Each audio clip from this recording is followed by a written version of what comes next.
previstas.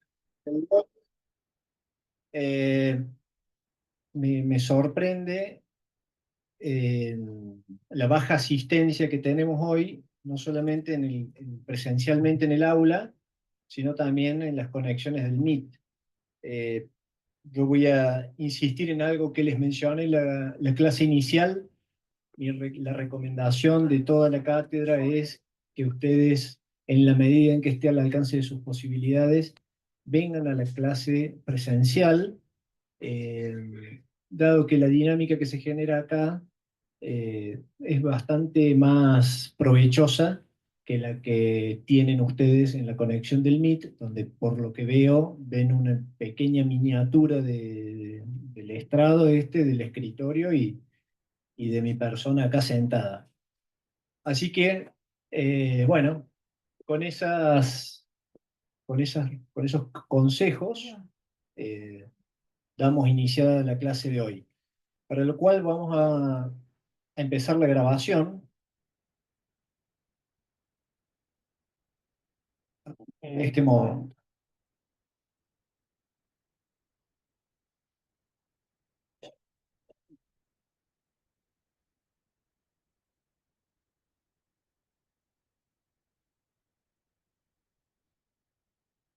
Bueno, mientras da inicio a la grabación, vamos a comenzar diciendo que la clase de hoy pretende desarrollar temas de la unidad 7, ¿sí? Referidos a la sociedad de responsabilidad limitada, ¿sí? Que es el único tipo societario que tiene nuestra legislación para una sociedad de las que se denomina por cuotas, ¿sí? Ya vamos a ver que esta categoría de sociedad eh, se caracteriza, entre otras circunstancias,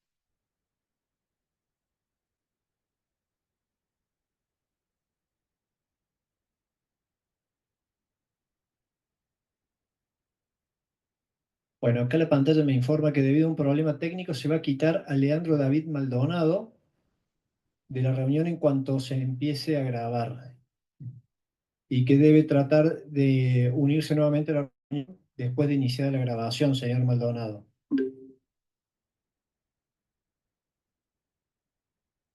Es la primera vez que me pasa que el MIT aplica derecho de admisión o algo similar.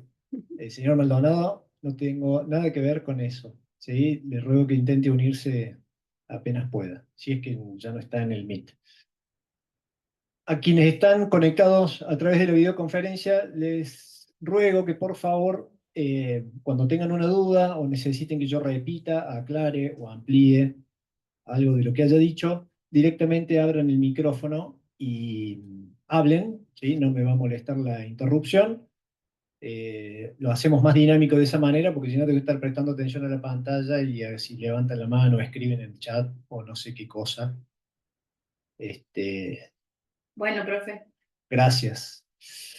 Bueno, decíamos que la caracterización de las sociedades por cuotas, o este título de sociedad por cuota, hace referencia a que el capital social de estas sociedades está dividido en partes que se denominan cuotas o cuotas sociales. Por eso se denominan sociedades por cuotas.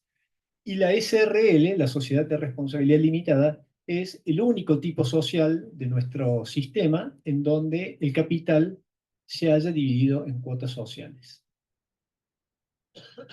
Cuando vimos la unidad 1 del programa, eh,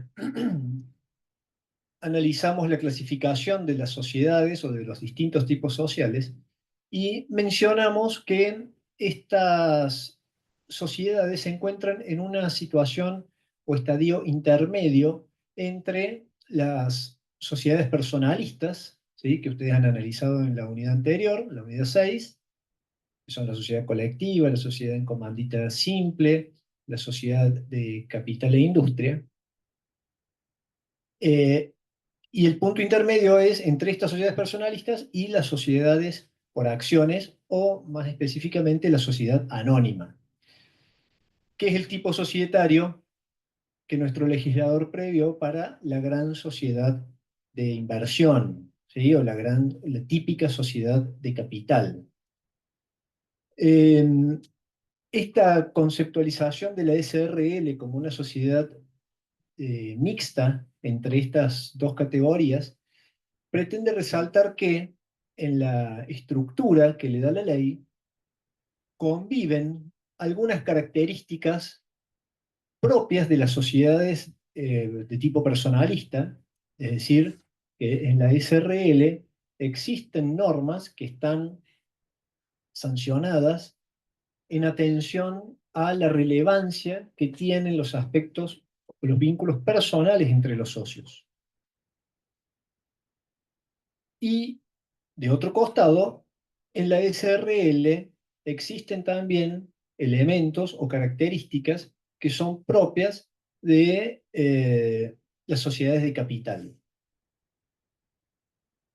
Como ejemplo de los primeros elementos podemos mencionar el hecho de que esté limitado el número de socios que puede tener una SRL en 50, ¿sí? La SRL no puede tener más de 50 socios. Ya vamos a volver un poquito sobre este punto. Y como ejemplo de lo segundo, decimos que la SRL es una sociedad donde los socios limitan su responsabilidad por el pasivo social a la integración del capital comprometido en el ente. ¿Sí? Lo limitan a la integración del capital suscripto.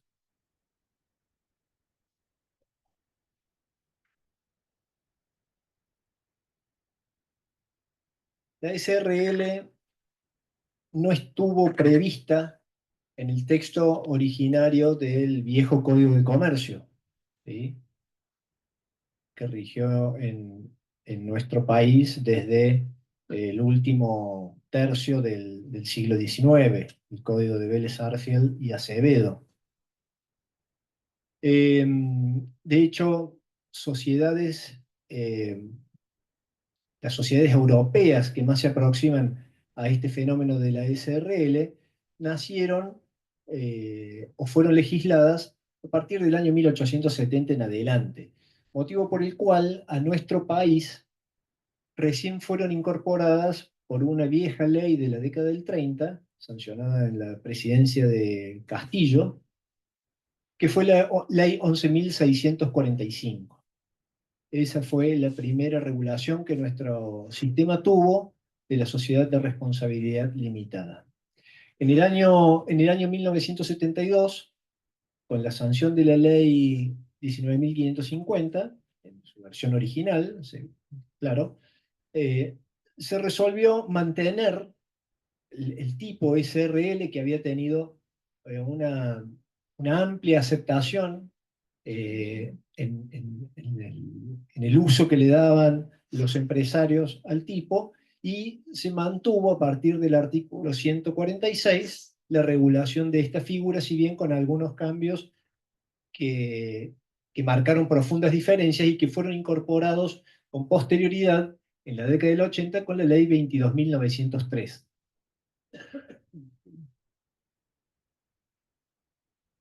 En su versión original, la SRL tenía como límite máximo la cantidad de 20 socios. Se amplió a 50. Luego, esta ley 22.903 modificó el régimen de transmisibilidad de las cuotas sociales, que antes estaba supeditado a un régimen de autorización previa por parte del órgano de gobierno, que requería contar con una mayoría del 75% del capital, y con la modificación de la 22.903, que subsiste a nuestros días, se declaró que las cuotas son libremente transmisibles, salvo pacto en contrario, ¿sí? Se invirtió el principio general.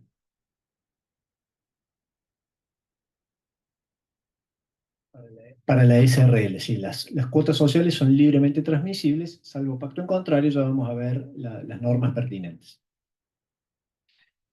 Y bueno, la sociedad de responsabilidad limitada podemos decir que es un molde sumamente adecuado o apropiado para la organización de una pequeña y mediana empresa en Argentina. La regulación de la ley, y eso lo van a poder ustedes apreciar cuando terminemos de desarrollar las normas de la ley en la clase del lunes. La regulación que le da la ley es lo suficientemente amplia y dúctil para que el contrato social, que es la forma en que se denomina el instrumento constitutivo, se adapte, se moldee a la verdadera naturaleza y características del negocio que quieran otorgar los socios, ¿sí? La regulación que contiene la ley argentina es, decimos, generalmente aceptable. Puede haber, mm, en algunos casos, puede ser necesario complementar esa regulación que es más bien sencilla y escueta, ¿sí? Para adaptarla realmente al negocio que deseen otorgar los socios. Pero esa es la gran ventaja de la SRL. ¿Sí? Esa es la gran ventaja, que representa u ofrece un molde lo suficientemente maleable y flexible para, para receptar el acuerdo al que hayan arribado los socios en la gestión de su emprendimiento común. Y además, a lo largo de los años, las normas impositivas igualaron el tratamiento de la SRL, por ejemplo, frente al impuesto a las ganancias, al de las sociedades anónimas, ¿sí? Lo cual hizo que lo que en algún momento pudo representar una ventaja, que inclinaba la balanza para que las personas optaran por la SRL, a la larga terminó generando esta igualitaria posición frente al impuesto a las ganancias, que la mayoría de las pequeñas y medianas empresas argentinas se organizan no bajo la forma de SRL, sino bajo la forma de sociedad anónima. Y este es un fenómeno que no sé si lo han mencionado ya los otros profesores en las clases previas, pero este es un fenómeno eh, muy común, sobre el que se habla mucho en la doctrina, y hasta es mencionado como una especie de, no quiero decir anomalía, pero no hay demasiada lógica en organizar un pequeño emprendimiento familiar modesto, propio de una mini pyme, bajo la forma de sociedad anónima, ¿sí? Porque el tipo sociedad anónima está pensado por el legislador para la gran empresa de Argentina, ¿sí? Para la gran sociedad de inversión, no para un emprendimiento, para una sociedad de tipo cerrado. Profe, Sí, ¿eso incluye las SAS cuando habla de sociedad anónima o habla de no, cualquier? la SAS es un tipo aparte, que fue incorporado en una ley que data del año 2017 y que, si bien es una sociedad por acciones, es una sociedad que sí estuvo pensada para receptar pequeños emprendimientos. ¿Sí? O sea, la anomalía es que elijan la sociedad anónima tradicional, digamos, para una pequeña empresa, digamos. Sí, claro, sí, sí, sí, sí, sí, Gracias. sí, no por nada.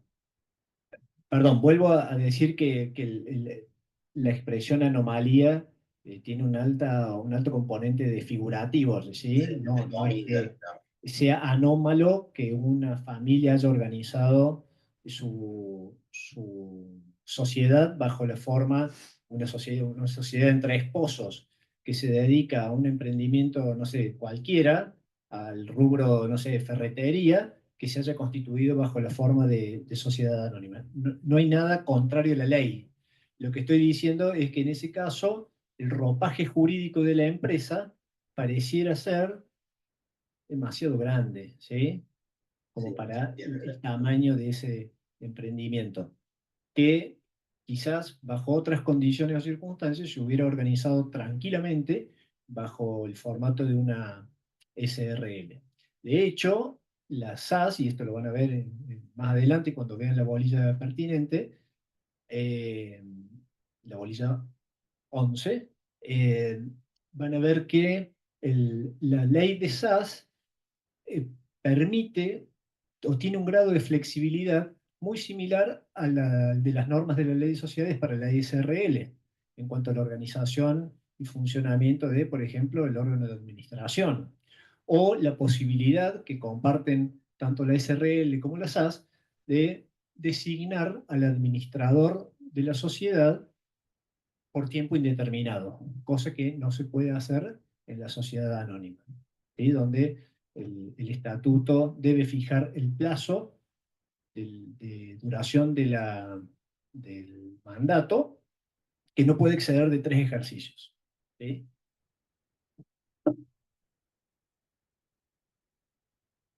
Bien.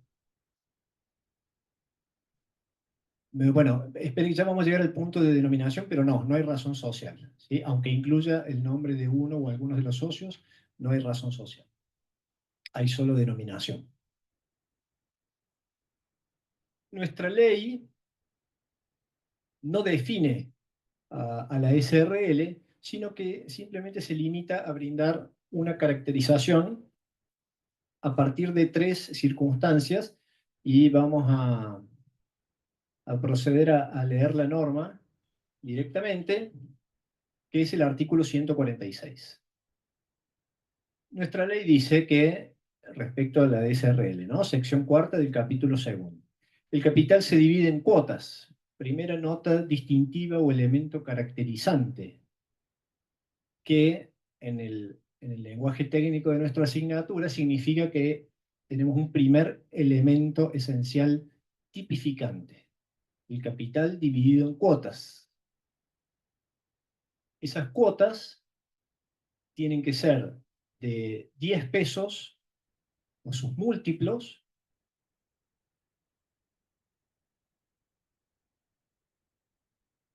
y esas cuotas, esas partes de capital, no están representadas en títulos.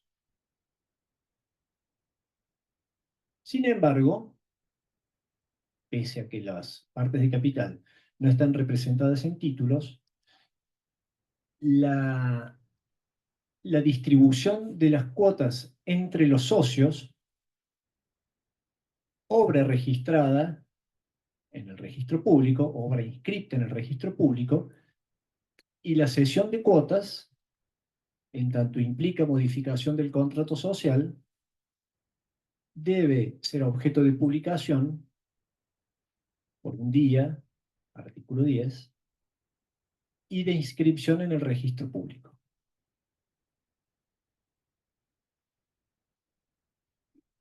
Segunda nota caracterizante de la SRL en el artículo 146. Los socios limitan su responsabilidad a la integración de las cuotas que suscriban o adquieran, sin perjuicio de la garantía a que se refiere el artículo 150. La segunda nota distintiva de la SRL es la limitación de responsabilidad de los socios por el pasivo de la sociedad.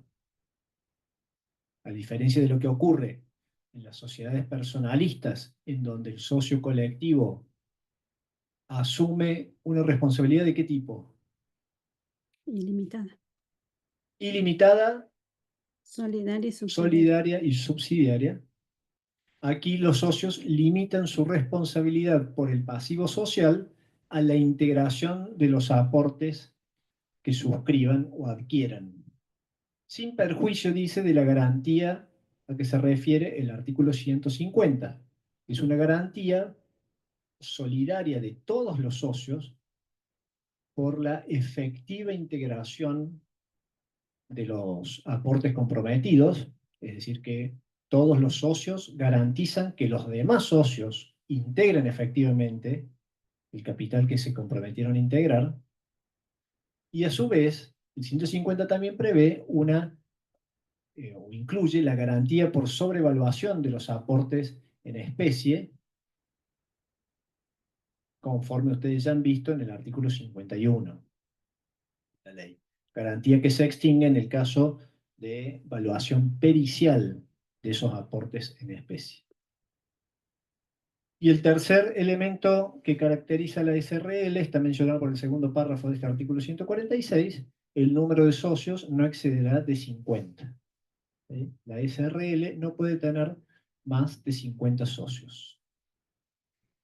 Ese también es un elemento esencial tipificante de acuerdo al régimen actual de la 19.550, la ausencia de un elemento esencial tipificante, como esto que acabamos de mencionar, no causa la anulación o nulidad del contrato, sino que simplemente la hace ingresar a esa categoría residual de las sociedades de la sección cuarta, ¿sí? La sociedad simple. Lo escucho.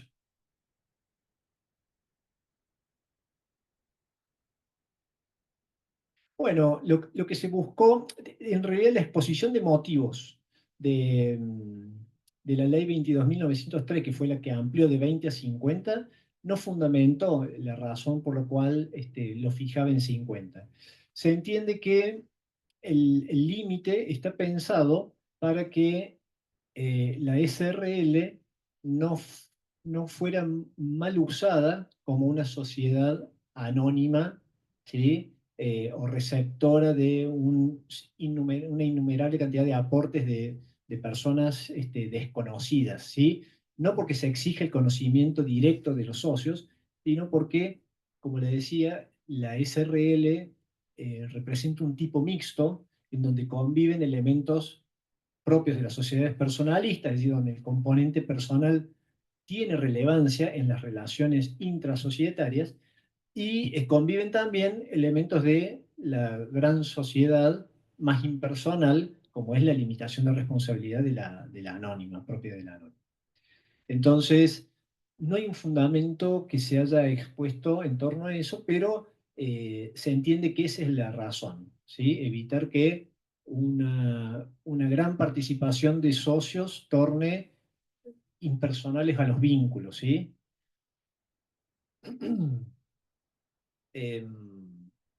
Como le dije, han coincidido otras razones en la historia del derecho societario para que la SRL fuera dejada de lado en la utilización, tal como ocurría en años anteriores. Quizá uno de los elementos que más tuvo que ver fue la equiparación del tratamiento impositivo frente a impuesto a las ganancias, ¿sí? Colocándolo en la posición de máxima carga fiscal, el 35%. Sí.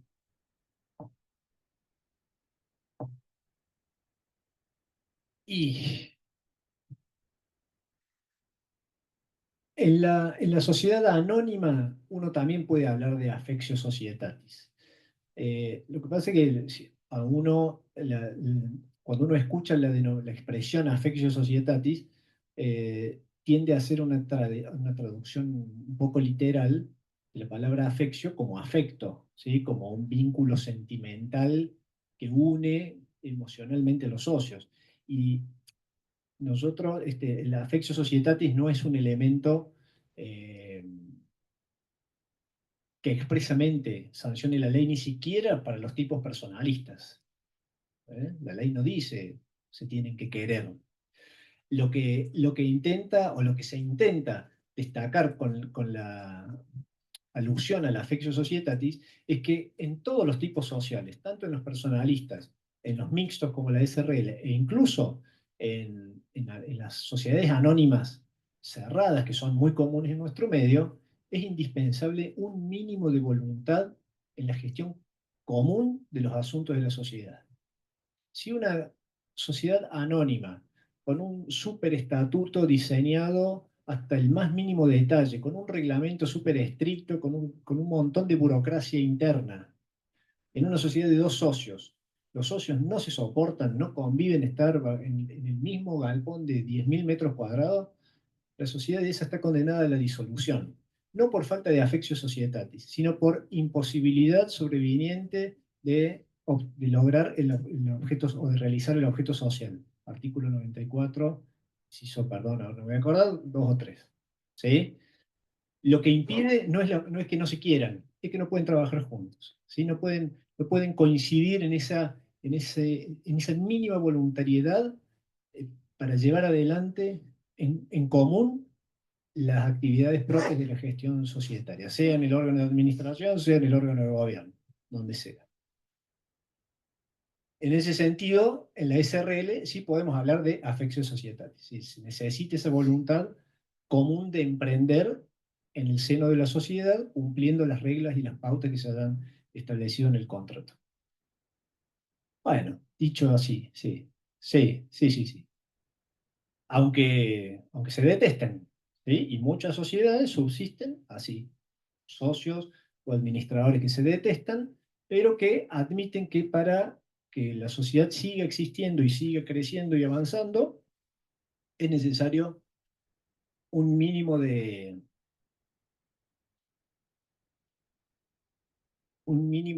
esa voluntad, ¿sí? De ese renunciamiento al encono que tengan para poder llevar adelante la gestión de la sociedad. Bueno, dijimos, ¿no? Una SRL que no tenga su capital dividido en cuotas sociales o que no prevea el régimen de responsabilidad de los socios por el pasivo de la sociedad que establecen las normas de la ley, o una sociedad de responsabilidad limitada que originariamente exceda el número de 50 socios, seguramente no va a ser inscripta por el organismo de control societario. ¿Sí? Y será un ente, ¿sí?, no regular que funcionará o quedará alcanzado por las normas de la sección cuarta. La hipótesis, sí, claro. Esta hipótesis que estoy pensando, que alguien constituya una SRL con más de 50 socios, sería prácticamente una hipótesis imposible, porque nadie digamos, cualquiera que se sienta a redactar un contrato de SRL debería, si es que no sabe las normas, debería leer las normas y se va a dar cuenta que si tiene más de 50 socios, la SRL no es para esa sociedad, ¿sí? Y entonces sí, el consejo sería busque otra sociedad, cualquier otra. La hipótesis que por ahí podría llegar a configurarse con mayor probabilidad es una sociedad de responsabilidad limitada que originariamente tenga hasta 50 socios y que por los contratos de cesión o por la transmisión hereditaria e incorporación de los herederos como socios, pasara después a tener más de 50 socios, ¿sí? En ese caso, entendemos que el organismo de contralor también rechazaría la inscripción de la cesión de cuotas o de las incorporaciones de herederos que se hubiesen decidido, y lo que correspondería hacer es transformar esa sociedad en otro tipo social, ¿sí? Y si no intentaran la inscripción y siguiera funcionando la sociedad con más de 50 socios, estaríamos frente a una sociedad no regular de la sección cuarta, ¿sí? ¿Alguna consulta que quiera hacer el público conectado al Meet? Profe, cuando usted habló al principio de la SRL, dijo que tenían algunas características. La SRL de las sociedades personalistas y también de las sociedades de capital. Usted fue mencionando cuáles eran las características que hacían referencia de las sociedades personalistas, pero no nombró cuáles serían las características de la SRL que tienen las sociedades de capital, o sea, qué características tienen de la sociedad de capital la SRL. Seguro que no lo dije, yo dije que Pues tenía yo una no lo limitación de entendí. responsabilidad como la más eminente de todas. ¿Eh? La responsabilidad. La limitación de responsabilidad, que es un Y yo elemento no. también común a la sociedad anónima. Vamos a tener otros que los vamos a mencionar después, pero los podemos adelantar ahora. Esto que mencionó de que los socios limitan su responsabilidad a la integración del capital suscripto. Claro, esa es la limitación propiamente dicha. Ah, bien. Entonces yo no lo había comprendido. Gracias, profe. Bueno, hay otros elementos también, A ver. ¿sí? Como por ejemplo la libre transmisibilidad de las cuotas, Ajá. ¿sí? Salvo pacto en contrario, es decir, se puede pactar que existan condiciones, se puede pactar en el contrato una serie de condiciones a las cuales se supedite la transmisibilidad de las cuotas. Pero antes, la transmisibilidad estaba restringida o condicionada a la previa aprobación del órgano de gobierno por una mayoría de las 3/4 partes de capital. Entonces, ese era un elemento preponderantemente personalista. Che, antes de traer un nuevo socio, la mayoría muy agravada de las 3/4 partes del capital tiene que estar de acuerdo. Bien. Timbre. No, profe, estoy en el trabajo, perdón. Bueno, no vamos a hacer mucho ruido entonces. Pero ya me sacó la duda. Ahora sí. Bueno, me alegro. La libre transmisibilidad de las partes de capital es un componente que la acerca más a las sociedades por acciones, donde las acciones, por regla general, son también libremente transmisibles. ¿Por qué? Porque tanto da que el socio de la sociedad sea una u otra persona. ¿Sí? Los elementos o las características de la personalidad de cada socio no son tan relevantes. ¿Sí? Y es por eso es que podría no existir ningún tipo de condicionamiento en una SRL para que las cuotas puedan ser transmitidas. Podría ni siquiera no haber, podría aún hasta no existir un derecho de preferencia a los demás socios.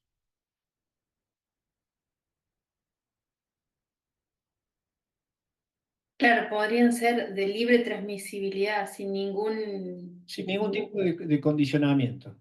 Bien. Yo hoy soy socio, mañana consigo a alguien que me quiere comprar las cuotas y se las cedo. Ahí vuelvo con su consulta. El señor Escabuso levantó la mano. Sí, sí, pero la otra característica de la circulación es de la sociedad anónima, porque Claro, que por sea eso digo que transmisible, sí, pero hay que modificar el contrato social. en la SRL cuando se ceden las cuotas. Sí, Sí, claro, sí. pues en la sociedad anónima no. Claro que no, y por eso digo que conviven los elementos de una y otra sociedad. ¿Sí? Hay libre transmisibilidad, pero tiene que modificar el contrato. Claro. Hay un anillo, como dice acá uno de los compañeros que está en el aula. Claro, no es un título de circulación. No es un título, la cuota no está representada en títulos o en cartones. Y en la SA sí.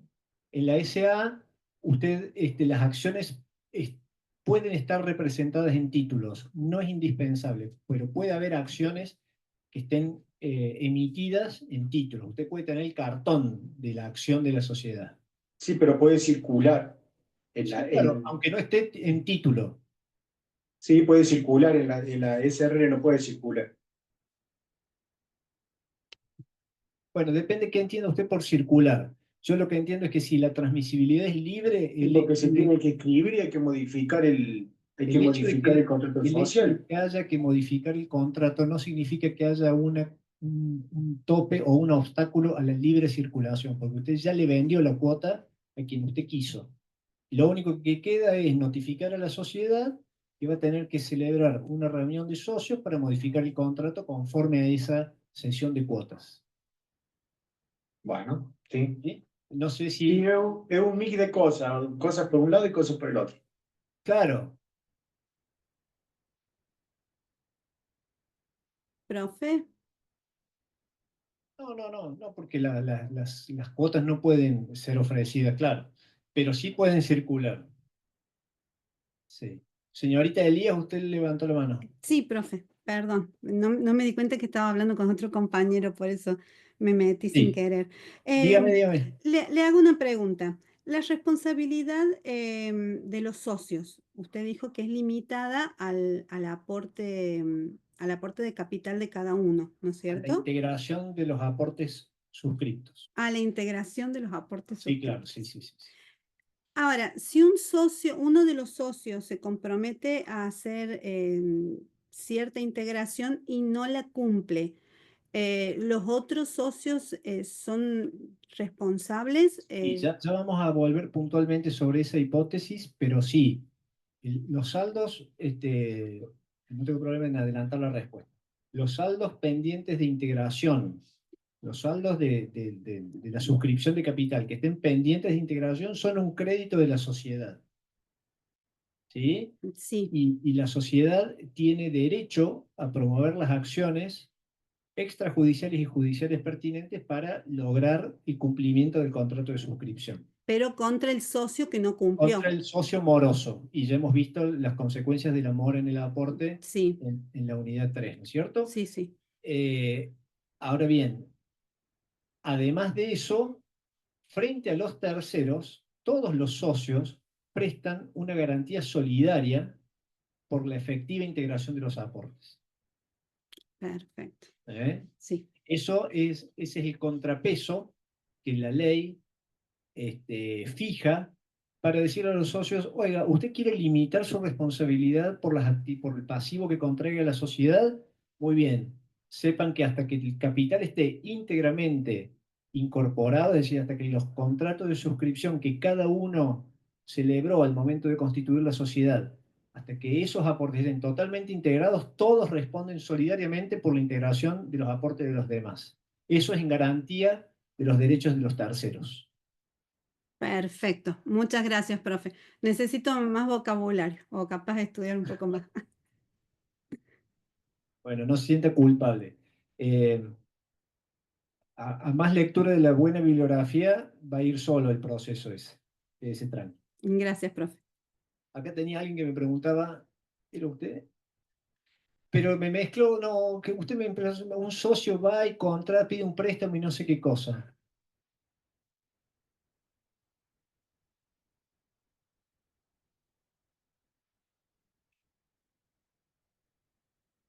Usted quiere sacar un préstamo hipotecario para construir su casa y el banco le toma como garantía las cuotas sociales que usted tiene en la sociedad, vamos a decir primero que ese pasivo no es un pasivo de la sociedad, es un pasivo suyo. Usted como socio en su activo tiene una participación, que es una cuota social en una SRL, que es una parte del capital que no está representada en títulos, pero que jurídicamente existe, está inscrito en registro público y que además es susceptible de ser grabada con derecho real de prenda. Esa podría ser la garantía que usted otorgue, una prenda sobre sus cuotas. La prenda debería inscribirse en el registro público y si usted no paga, le podrán embargar la cuota social y también, y esta es la gran diferencia con las partes de capital de la sociedad personalista, la cuota es susceptible de ejecución forzada.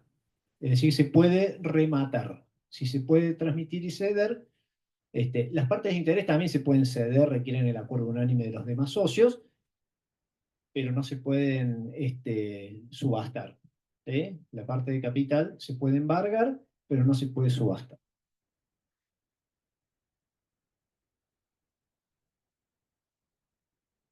Bien.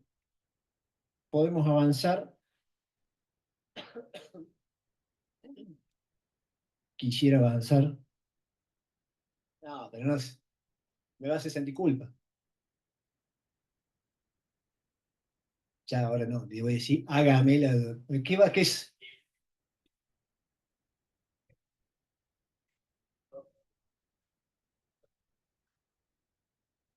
Sí, claro, sí, sí, como lo dije, el hecho de que haya que modificar el contrato no significa un límite o un impedimento a la libre circulación o transmisibilidad, sino una consecuencia de la forma en que está regulada el tipo en nuestro sistema. Artículo 147, denominación. La denominación social puede incluir el nombre de uno o más socios y debe contener la indicación Sociedad de Responsabilidad Limitada, su abreviatura o la sigla SRL. ¿Sí? SRL no es la abreviatura de Sociedad de Responsabilidad Limitada, sino la sigla. ¿Sí? La abreviatura sería SOC de Resp Lim. ¿Sí? Y de hecho he visto muy pocas, pero alguna vez vi una SRL cuya denominación estaba así conformada. Ya el artículo 147 nos dice, interpretado en sentido contrario, que las SRL no tienen razón social. La razón social es una de las opciones para el nombre de la sociedad personalista, nombre como atributo de la personalidad, ¿no? Y la razón social es siempre indicativa de un determinado tipo de responsabilidad de los socios que aparecen mencionados en la razón social. En la SRL, todos los socios asumen responsabilidad limitada, como conversamos recién con la señorita Elías, una responsabilidad limitada a la integración de los aportes suscriptos. En consecuencia, el hecho de que el nombre de la sociedad contenga el nombre de uno, algunos o todos los socios, no implica que se trate de una razón social. Siempre es denominación. O sea, profe, en el caso de la SRL coincide siempre el nombre comercial, digamos, con el nombre, con la denominación social, o puede tener un nombre comercial distinto una SRL. No, como en toda sociedad, la sociedad puede tener un nombre que podrá ser, según el tipo, razón social o denominación social, y puede girar en el mercado bajo un nombre de fantasía. ¿Y a qué se refiere con que no tiene razón social? No termino de entender eso. Cuando en la unidad 6 vio eh, el nombre de las sociedades personalistas, vio que las sociedades personalistas pueden actuar bajo una razón social o bajo una denominación social, Ah, en está. donde la denominación social en esos tipos societarios corresponde a un nombre de fantasía. Pero en la SRL, usted podría tener una SRL que tenga en su nombre, en su conformación, el nombre completo de uno de los socios, o del socio principal, o de quien sea, y esa circunstancia no significa que esa sociedad tenga una razón social, porque ninguna SRL tiene razón social, siempre es denominación. Entiendo, gracias. ¿Eh? De hecho, sí,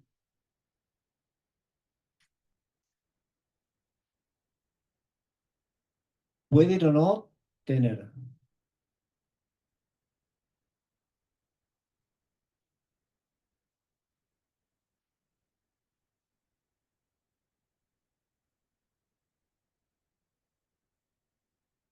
No, no, no. No, no, no. O sea, no es un requisito de la ley. Esas son eh, costumbres o prácticas que muchas veces provienen de que el hecho de que una persona integre determinada sociedad le aporta algún condimento más en cuanto a la seriedad comercial y demás, pero no altera el régimen de responsabilidad. ¿Sí?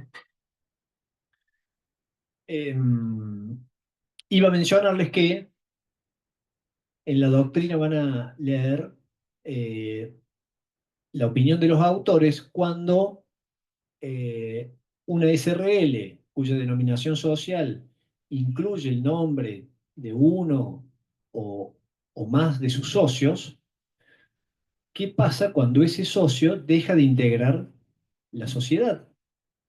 Si es necesario modificar la denominación social o de qué manera se resuelve el tema. Existen diversas posturas doctrinarias. Nosotros consideramos que en tal hipótesis la, la circunstancia de que el socio cuyo nombre figura en la denominación social deje de integrar la sociedad, deje de ser socio de esa sociedad, no obliga a un cambio de denominación, no existe ninguna irregularidad en una SRL cuya denominación tenga el nombre de una persona humana que no sea su socio. ¿sí? En la medida en que el régimen legal de nuestro sistema expresamente lo prevé y se sabe que la integración o el elenco de socios de esa SRL puede ser conocido consultando al registro público, ¿sí? Que en nuestra provincia específicamente contiene un sistema de acceso absolutamente libre a través de Internet y con unos pocos clics usted puede saber quiénes son los socios de una determinada SRL. Distinto es el caso que el socio cuyo nombre figura en la denominación social que esté negociando su salida por cesión de sus cuotas sociales, incluya en esa negociación el cambio de denominación de la sociedad, ¿sí? O alegue que la permanencia de su nombre en la denominación le ocasiona algún perjuicio, ¿sí? Eso es otro supuesto distinto. Pero exactamente, sí, eso es, en el caso concreto, la circunstancia o las circunstancias que se pueden presentar. Bueno, la SRL se constituye únicamente por acto único, ¿sí? No hay constitución de SRL, como lo van a ver ustedes en la próxima unidad para las SA, en una suscripción por acto público o por suscripción pública del capital. Las SRL en nuestro sistema actualmente se constituyen por instrumento público o por instrumento privado con firmas certificadas notarialmente, y a partir de hace unos años, entiendo que este es el tercer año, las funciones del juez de registro, que antes en nuestra provincia de Córdoba estaban asignadas al juez de primera instancia con competencia en materia civil y comercial del lugar de celebración del contrato, ahora las atribuciones del juez de registro han sido transferidas a la Inspección de Personas Jurídicas de Córdoba. Es decir, que hoy por hoy la SRL, como todos los demás tipos societarios de nuestro sistema, se constituyen en un trámite que íntegramente se desenvuelve, se inicia y se termina ante la Inspección de Personas Jurídicas de Córdoba, ¿sí? Que organismo que depende actualmente del Ministerio de Justicia. Lo escucho, señor Escauso. Le hago una consulta, es medio salido del tema. ¿Cuántas páginas puede tener una inscripción de un estatuto para inscribirlo en el IPJ? Por ejemplo, como usted dijo, de una ferretería. Si me cree si le digo que no tengo idea, ¿por qué? ¿Qué importancia tiene cuántas páginas tiene? No sé, ya me llama la atención será un tomo, 5 páginas, un Y estatuto. no, por eso no sé cuál es cuál es el motivo de la consulta. Por lo general, Un estatuto, ¿cuánto puede llegar a tener? y depende, hombre, porque no es lo mismo el estatuto de- del Banco Santander, que está... No, por eso dije de un negocio chico. Y bueno, pero en un negocio chico uno puede escribir muchas pavadas o puede escribir lo justo y necesario. Si es lo justo y necesario, yo le diría que no más de 5 carillas, 6 carillas. Ah, bien. Ah, listo. Eso quería Pero, saber. pero empezamos con algunas minucias que para mí no tienen ningún sentido. Se hace espacio doble, se hace espacio simple, o sea, como que no es... Por lo general, si usted consulta hoy el estatuto tipo de IPJ, va a ver que el estatuto tipo de una SA tiene 15, 16 artículos. 16 creo que son, ¿sí? No más que eso. El acta constitutiva y eso puede ser compendiado en 3 carillas. más una carilla o dos, según cuántos socios sean, cómo sea la integración del capital para el acta constitutiva. Ahí tiene. Bueno, sigamos. muy bien, gracias.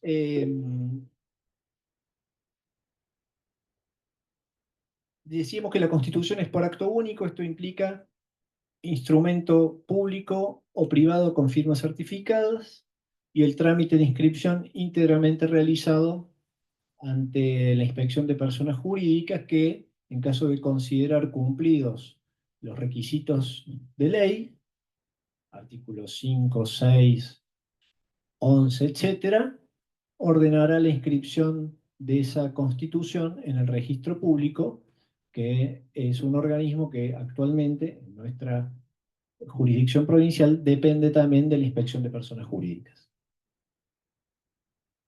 El instrumento constitutivo se publica, los datos esenciales, artículo 10, con un aviso que sale un día en el boletín oficial.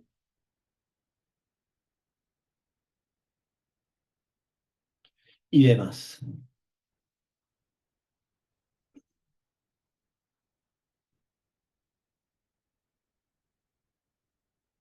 Capital social. Ya dijimos que el capital está dividido en cuotas.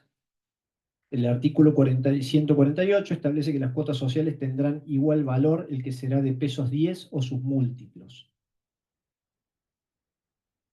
No puede haber cuotas de un valor que no sea el de 10 pesos o sus múltiplos. ¿Sí? No puede haber cuotas de 5 pesos ni de 1 peso.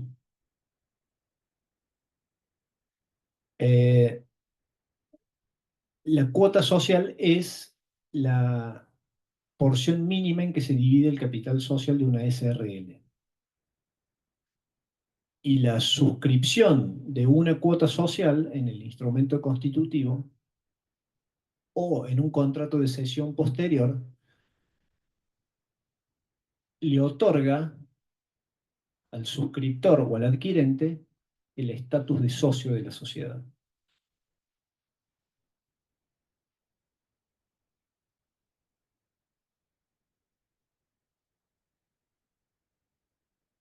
La cuota social es también la unidad de medida de la participación del socio en cuanto a sus derechos políticos y económicos.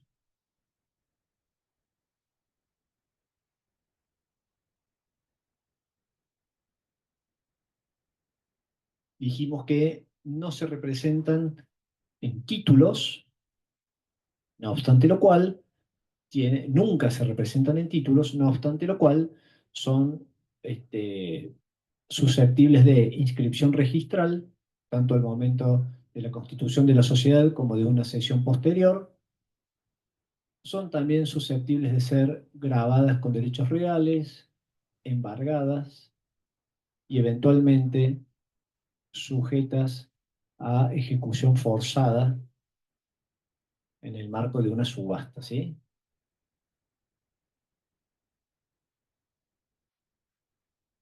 El artículo 149 establece que el capital debe suscribirse íntegramente en el acto de constitución de la sociedad. Esta es una característica común a todos los tipos sociales, donde no se permite la constitución de ninguna sociedad en donde el capital no sea íntegra o totalmente suscripto en el acto de constitución. No, esto lo diferencia nuestra ley de regímenes anteriores en donde existía un capital autorizado y un capital suscripto, ¿sí? Como grados de suscripción, grados que podían ser crecientes en la suscripción del capital de las sociedades que se constituían. En la SRL, si el aporte suscripto va a ser integrado en dinero, se requiere una integración mínima del 25% al momento de la constitución y el saldo a integrarse dentro de los 2 años siguientes a la inscripción en el registro público. De acuerdo al trámite actual de constitución de las sociedades, esa integración mínima se acredita transfiriendo los fondos a una cuenta especial que dispone el gobierno de Córdoba en el Banco de Córdoba, ¿sí? Y a donde deben ser transferidos los fondos correspondientes a esa suscripción mínima. Una vez inscripto el contrato constitutivo, IPJ ordena automáticamente la restitución de ese capital mínimo al CBU del socio gerente o del socio que haya efectuado el aporte. ¿Sí? Esa es la forma en que se acredita. Adviertan ustedes que el segundo párrafo del 149 establece que el cumplimiento de esa integración mínima se acreditará al tiempo de ordenarse la inscripción en el Registro Público de Comercio con el comprobante de su depósito en un banco oficial. ¿Sí? Entonces, la manera en que se cumplimenta este requisito en nuestra provincia es ese. Cuando el aporte es en especie, la suscripción debe ser total al momento de la celebración del instrumento constitutivo y la integración también. No puede haber un aporte en especie con integración parcial.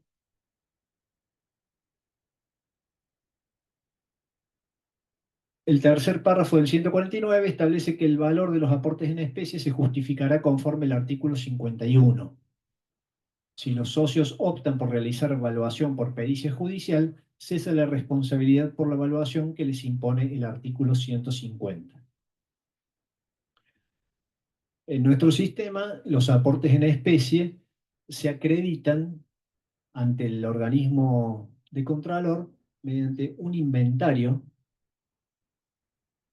suscrito por contador público matriculado con firma visada por el Consejo Profesional de Ciencias Económicas, y la confección de ese inventario asegura el cumplimiento de las normas técnicas, ¿sí? Fijadas por la Federación Argentina de Consejos Profesionales de Ciencias Económicas sobre el particular, lo que sin duda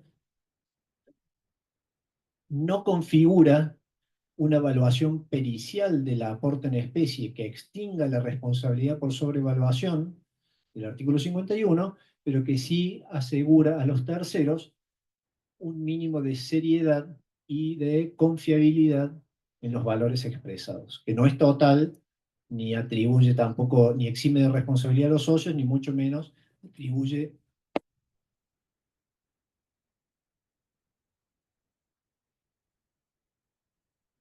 Lo paguen. Perdón, mi garganta está al límite. Bien, no sé si se entendió.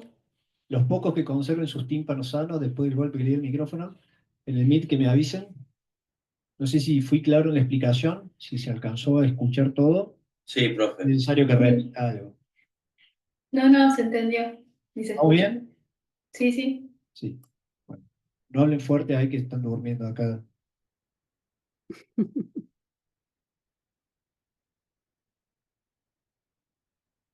Claro, porque lo que la ley exige, cuando el aporte es en dinero, hay que acreditar una integración mínima que es del 25% del capital social mediante depósito en un banco oficial. ¿Sí?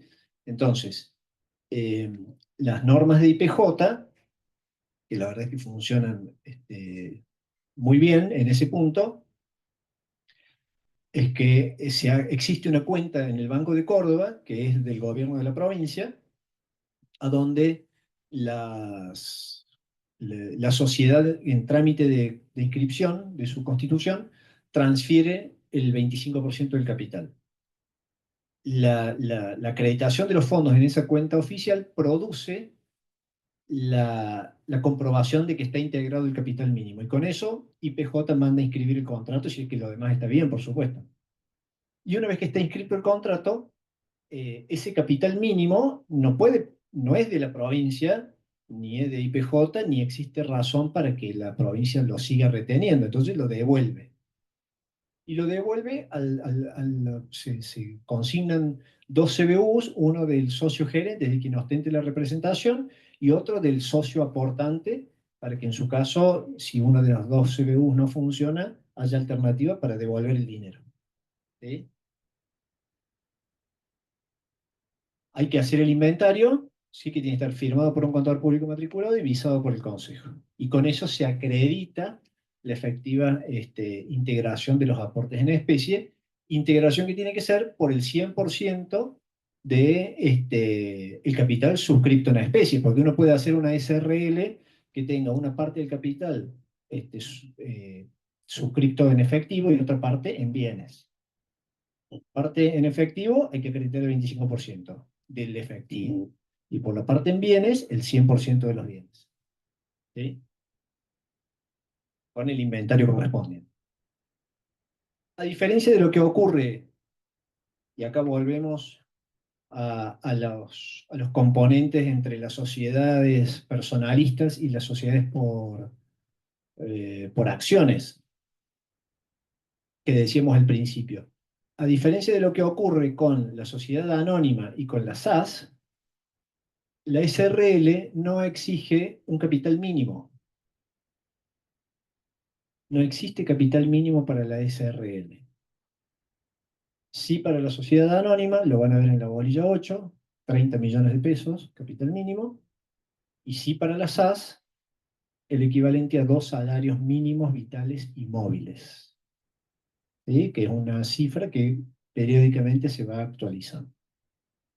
En la SRL no existe capital mínimo. No obstante lo cual, es indispensable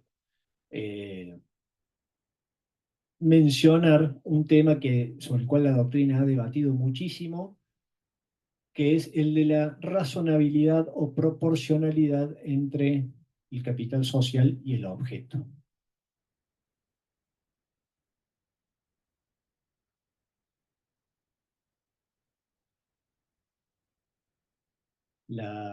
Nuestra norma societaria no contiene ninguna disposición que exija que el capital social deba ser razonablemente proporcional o a priori suficiente o idóneo para realizar el objeto de la sociedad.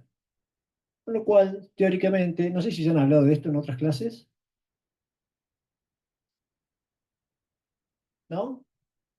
Bueno, no vamos a extendernos demasiado porque en realidad esto es algo que la ley no tiene normas, digamos, y como no tiene normas, uno debería admitir que una sociedad de responsabilidad limitada con 40.000 pesos de capital social, cuyo objeto fuera la construcción y envío al espacio de cohetes o de naves tripuladas con destino a Marte, debería ser inscripta. ¿Sí? Y todos vamos a decir, no, pero ¿cómo?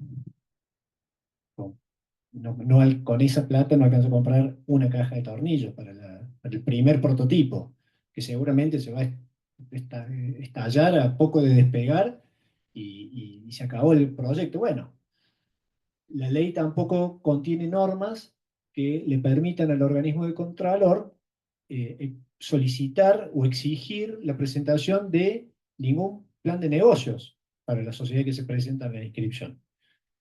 Y el plan de negocios, que seguramente existe en la mente del empresario, de los socios que constituyen la sociedad, queda reservado a la intimidad de ese grupo, ¿sí?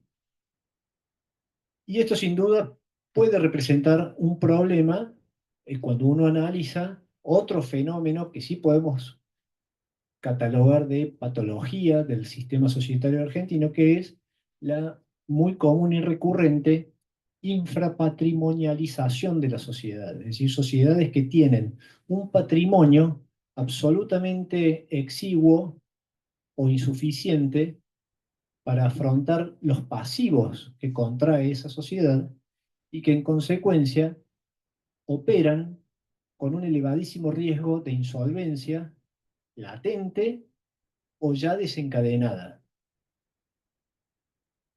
y que en las no pocas hipótesis donde esas sociedades infrapatrimonializadas caen en una situación de concurso o quiebra, dejan sobre la superficie una cantidad sorprendente de acreedores insatisfechos.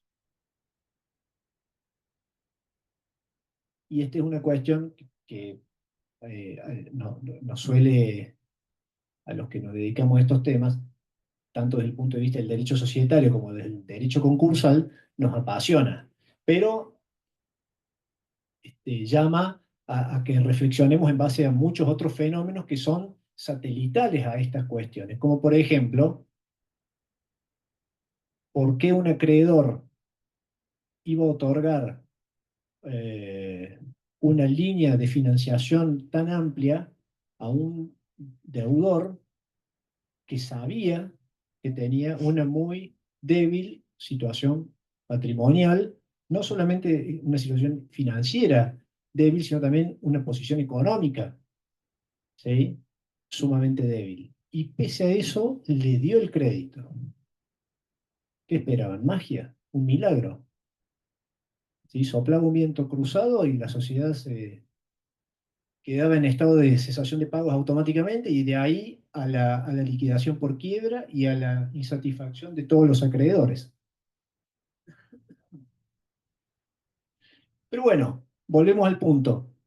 La SRL, las normas de nuestra ley de sociedades sobre SRL no exigen capital mínimo, ¿sí? Y para la SRL se exigen 30 millones, pero para la SAS se exigen 2 salarios mínimos vitales y móviles. Y la ley de SAS tampoco fija pautas para exigir, o para que sea posible exigir o plantear o analizar la razonabilidad de la relación capital-objeto. Entonces yo podría constituir una SAS con el objeto social estrafalario que les mencioné recién, dando cumplimiento al capital mínimo de 2 salarios mínimos y vitales, que hoy no sé cuántos son, no llega a 1 millón de pesos. ¿Sí? ¿Usted lo va a buscar? Gracias. Eh,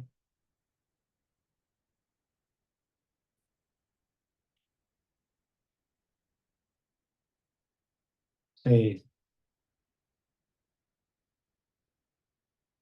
Bien, o sea que apenas supera el 500.000 pesos, 2 salarios mínimos. Eso es marzo del 25, fíjese bien, ¿no?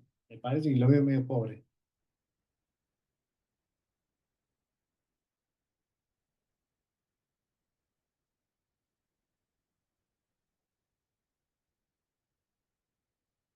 17-24, ¿qué es? ¿2024?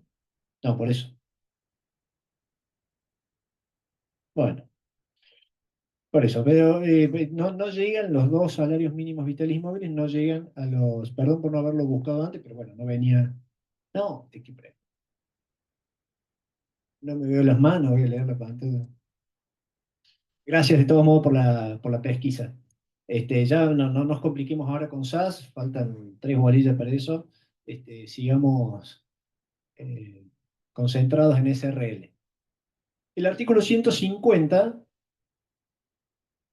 establece que los socios garantizan solidaria e ilimitadamente a los terceros la integración de los aportes. ¿Sí? Y acá volvemos a repetir lo que mencionamos hace unos instantes. Los saldos pendientes de integración que adeudan los socios de la sociedad son un crédito de la sociedad. Contadores, ¿estamos, no? Obra en el activo de la sociedad, saldos de integración. Y son contrapartida del capital suscripto y del 25% que, en el caso de aporte en efectivo, se hubiese integrado al momento de la constitución. 296.832, ya que los dos salarios no superan los 600.000 pesos. Baratísimo constituir una SAS. ¿Sí?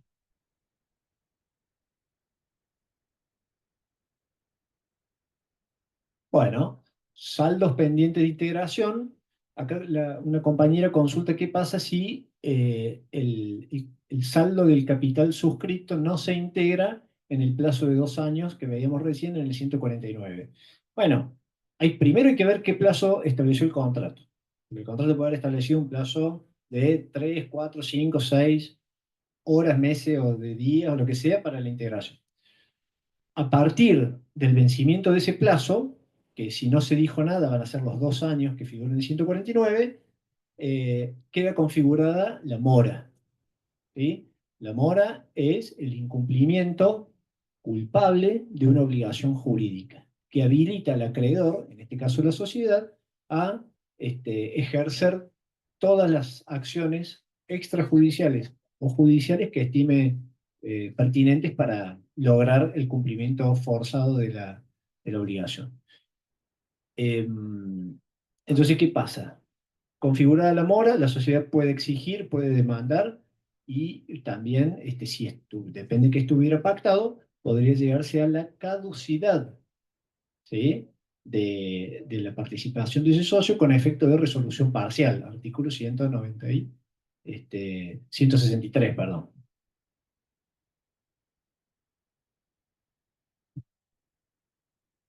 El 150 regula una garantía por la efectiva integración que todos los socios asumen solidariamente entre sí, pero no frente a la sociedad, porque frente a la sociedad ya tiene las atribuciones necesarias para exigir el cumplimiento. ¿Qué es esto?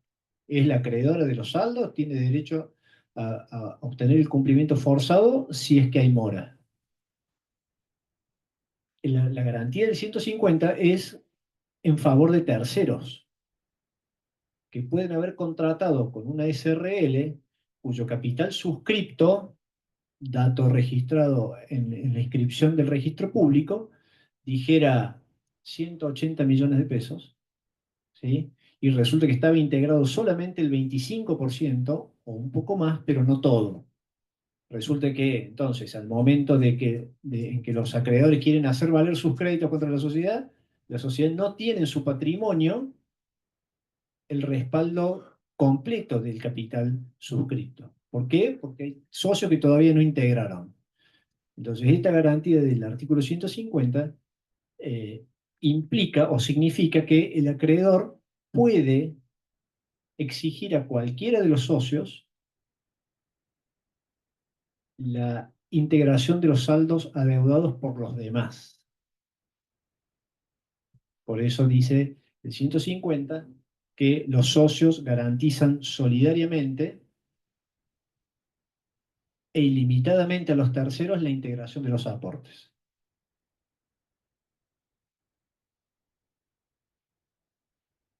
Sí, claro, que integre para él después poder hacer valer sus derechos contra el patrimonio de la sociedad, porque los acreedores en cuestión son acreedores de la sociedad, no de los socios. ¿Estamos claros ahí, no? Claro, no, no, no, no. Allá tengo una consulta, sí.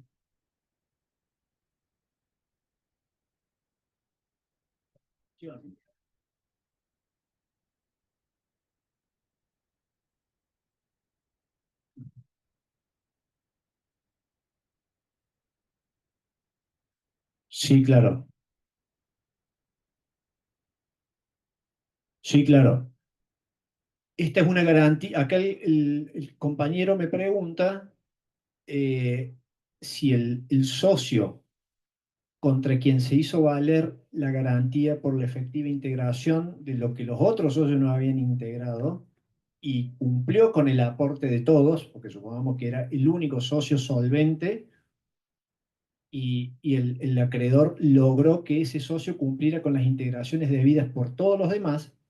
Me pregunta el compañero si conserva alguna acción contra los otros. Por supuesto, una acción de repetición, porque Repito, el concepto, la garantía del 150 es en beneficio de terceros, pero no implica imponer una modificación automática de los porcentajes de participación, ni implica que el socio que se hubiera visto obligado a cumplir con la integración de todos los demás, deba soportar el perjuicio económico de que se ejerció contra él esa garantía solidaria, que era solo para garantizar a terceros que el capital se iba a integrar. Apenas, desde el punto de vista técnico, le digo, para que sepan, es un tema muy jurídico, desde el momento en que reciba la notificación de la demanda del acreedor exigiéndole la efectiva integración, ya tiene derecho a iniciar contra los demás socios lo que se denomina técnicamente una acción de repetición por pago indebido por lo que a cada uno le hubiera correspondido. Ahí ya no hay solidaridad entre los socios, ¿sí? Porque si no, no terminaría más el espiral de reclamos.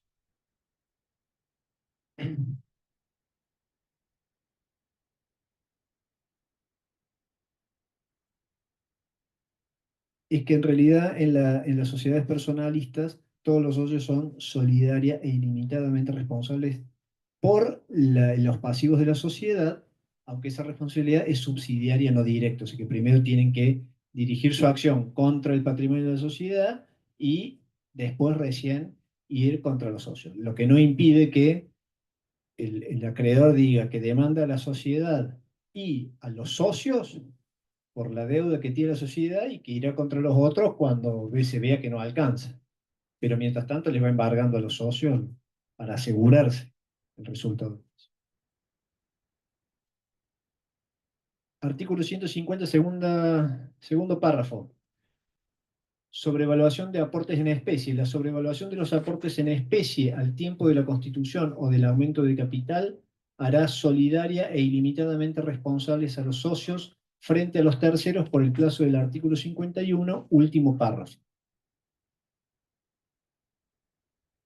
Acá está la segunda garantía a favor de los terceros, que es por la sobrevaluación de los aportes en especie, salvo que los aportes en especie hayan sido valuados pericialmente.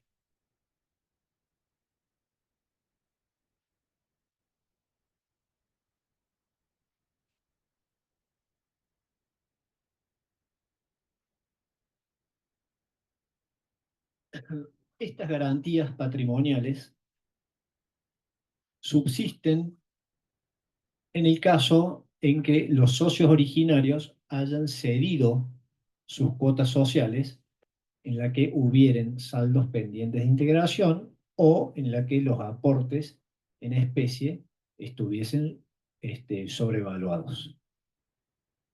¿Sí? Transferencia de cuotas.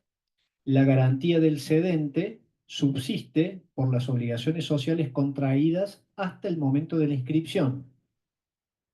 Es decir, ¿qué terceros pueden hacer valer la garantía por efectiva integración y por la sobrevaluación de los aportes al socio saliente? Bueno, todos los que hubieran contratado con la sociedad hasta que se inscriba el contrato de cesión de cuotas sociales, por medio del cual ese socio saliente se retiró y esa salida se hizo pública mediante la inscripción registral.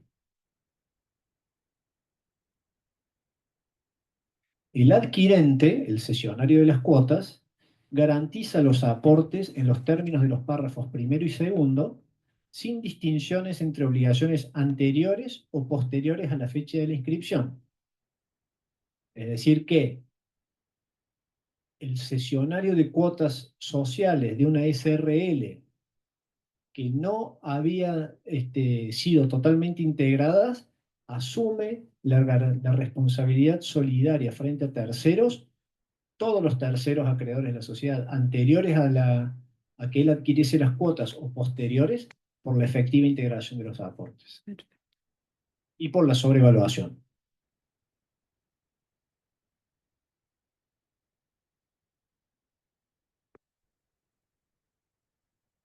No, ¿cómo al principio? ¿Ya estamos en la mitad?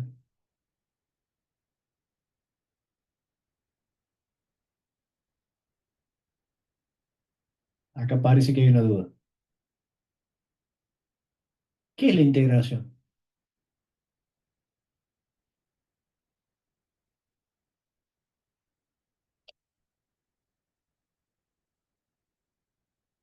La sociedad tiene un capital, esta SRL tendrá un capital de 100 millones de pesos. Somos dos socios. Usted suscribe 40 millones y yo 40. Suscribimos 80, pero la sociedad tiene 100 millones. No, escúcheme lo que le estoy explicando. Le fijamos a la sociedad que estamos constituyendo un capital social de 100 millones. Usted dice, yo suscribo 40 millones. Yo, no, yo suscribo otro 40, así estamos iguales. ¿Quedan 20? No, tiene que suscribirse el 100% del capital. Suscripción total. No puede haber una suscripción escalonada, de hoy 40, yo 40, y mañana vemos si los otros 20 los suscribimos los dos. No, tenemos que decirlo ya, en el momento en que se suscribe el instrumento constitutivo. No puede quedar pendiente de suscripción ni un solo peso del capital social, de ninguna de las sociedades de nuestra legislación. Eso es lo que significa que el capital debe ser íntegramente suscripto. Hace un rato me ocupé de decir totalmente en vez de íntegro para que no se confundan las palabras íntegra de totalidad con integración, que es incorporación efectiva de lo comprometido al patrimonio de la sociedad. ¿Lo saqué de su duda? Entonces seguimos. Estábamos en las garantías del 150 para el caso de cesión de cuotas. A quienes aún tengan dudas o no hayan entendido, y espero que se animen a consultar, tengan presente que esta extensión de las garantías patrimoniales por efectiva integración y por la sobrevaluación de los aportes en especie que la ley establece, y repito, las establece en protección de los terceros que contratan con la sociedad, ¿sí? Estas garantías se extienden a los cesionarios de las cuotas para que en los casos en donde el capital suscripto no se terminó de integrar o en los casos en donde el aporte en especie estaba sobrevaluado, para que los socios originarios no puedan eludir la responsabilidad diciendo, no, pero yo le transferí la cuota a él y él no sabía, o él es otro sujeto, ya a él no le pueden exigir, no. Justamente la ley, para evitar que se burlen, este, se eludan las responsabilidades de la ley en perjuicio de los terceros acreedores, dice, oiga, usted compró cuotas sociales, sepa que va a pesar sobre usted la garantía solidaria por la efectiva integración del aporte que su cedente o que otro de los socios, que no sea el que le cedió a usted, le faltaba integrar, y también por los aportes en especie sobrevaluados, independientemente de que el acreedor que ejerza la acción haya nacido su crédito antes de que usted adquiriera las cuotas o después. A nadie le importa. Es un tercero y lo vamos a proteger. Señor Escabuso. Sí, entendí muy bien ahí la garantía con respecto a la cesión. Pero no entendí cómo juega la inscripción. ¿En qué cambia la inscripción de esa cesión? La inscripción, Con respecto a la garantía. Claro, la inscripción del contrato de cesión de cuotas, ¿sí?, marca el límite temporal de la garantía patrimonial del cedente. No entiendo. Fíjese que la garantía del cedente, dice el tercer párrafo, la garantía del cedente subsiste por las obligaciones sociales contraídas hasta el momento de la inscripción. Ese cedente va a responder con estas garantías a los acreedores que eran tales hasta el momento de la inscripción de la cesión de cuotas. Y el adquirente va a responder frente a todos los acreedores, los anteriores y los posteriores a la integración. pero Todo eso es. El cedente es el que se libera en el momento de la inscripción. no se libera, porque el siguiente párrafo dice que el cedente que no haya completado la integración de las cuotas está obligado solidariamente con el cesionario por las integraciones todavía debidas. Y bueno, ¿y entonces cuál es la diferencia? La diferencia está en a qué acreedores, frente a qué acreedores el cedente queda obligado o ya no. Y es que él queda obligado frente a los acreedores cuyos créditos nacieron desde la constitución de la sociedad hasta el momento en que se inscribió su cesión. La cesión que él otorgó al cesionario inscrita en el registro. Digamos, el momento de la inscripción de la cesión lo que define es el universo de acreedores frente a los cuales va a responder el cedente. No extingue la responsabilidad, sino que le dice, mire, usted frente a este grupo de acreedores que contrataron con la sociedad al día siguiente en que su cesión fue inscrita, usted ya no les va a responder. Le va a responder solamente. Sí. Pero si él debía integración del saldo, vamos al último párrafo. El cedente que no haya completado la integración de las cuotas está obligado solidariamente con el cesionario por las integraciones todavía debidas. Solidario con la sociedad, ¿sí? Frente a la sociedad. La sociedad no puede demandarle al cedente el pago sin previa interpelación al cesionario, que es hoy el socio moroso. Y dice que ahí cualquier pacto en contrario es ineficaz respecto de terceros. Es decir, no importa que hayan acordado cedente y cesionario. Después, si acordaron algo, lo harán valer por su cuenta, por su lado. Sí,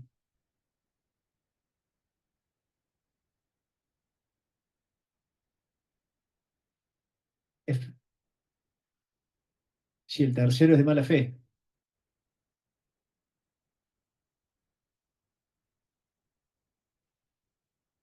No, no cambia nada que haya habido ocultamiento, porque el que compra tiene que ser diligente y analizar previamente qué compra.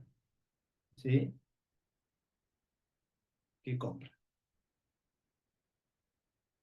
Bueno,